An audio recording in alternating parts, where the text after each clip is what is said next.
Assalamualaikum warahmatullahi wabarakatuh. Saya Erna Lismayati, pembimbing dari SDN Langansari, Kecamatan Cimaung, Kabupaten Bandung. Di sini saya akan mempresentasikan review buku dengan teknik air.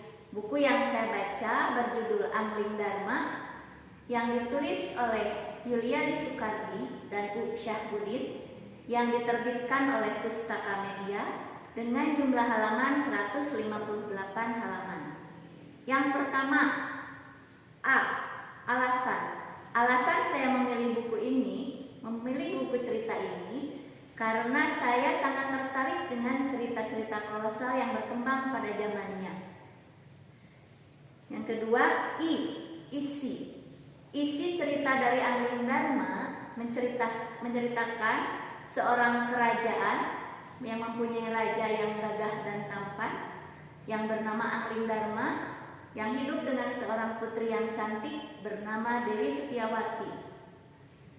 Atas perilaku yang baiknya, Angling Dharma berhasil menemukan sebuah ketidakjujuran yang dilakukan oleh istri sahabatnya yang bernama Naga Pratala. Istri Naga Pratala bernama Naga Pritili, yang saat itu ketahuan sama Angling Dharma melakukan perselingkuhan dengan ular tali. Pada waktu itu Angling Dharma melaporkan kepada Naga Pratala. Ternyata Naga Pratala memberikan hadiah, menurunkan ilmu yang dimilikinya, yaitu Ajidipa, ilmu bisa menguasai bahasa binatang. Tetapi beliau berpesan bahwa ilmunya itu tidak boleh diturunkan kepada siapapun. Sesampainya di rumah, Angling Dharma pun terus merasakan perubahan dalam dirinya, bahwa dia telah berubah dan memiliki ilmu baru. Setelah itu, istrinya bertanya-tanya melihat adanya perubahan pada suaminya, hingga dia tahu bahwa suaminya bisa mengenal dan bisa mengetahui percakapan antar binatang karena telah diturunkan ilmu Ajidipa oleh Naga Pratala. Saat itu istrinya mendesak ingin meminta diturunkan ilmunya, sampai mengancam dia akan membakar diri hidup-hidup di hadapan para rakyatnya. Saat itu Angling Dharma berpegang teguh pada pendiriannya, hingga dia membiarkan istrinya itu menjerumuskan diri, melemparkan diri ke dalam api, sehingga meninggal saat itu juga. Dengan kejadian itu, Angling Dharma mengalami kesedihan yang sangat mendalam. Bahkan dia memutuskan untuk meninggalkan kerajaannya, Raja Malawapatri yang berada di Jawa Timur. Waktu itu dia berkelana untuk menghilangkan kesedihannya, hingga akhirnya di perjalanan dia bertemu dengan 3 putri raksasa. Karena kesaktiannya, Angling Dharma merubah dirinya menjadi seekor burung gagak yang mengintai ketiga perempuan cantik itu. Ternyata perempuan cantik itu sedang membicarakan akan memangsa para manusia untuk dijadikan makan malamnya. Nah, di situ Angling Dharma memberi saran kepada ketiga putri raksasa untuk tidak memakan manusia lagi. Ternyata ketiga putri raksasa itu marah besar dan akhirnya mengutuk Angling Dharma menjadi seekor burung belibis.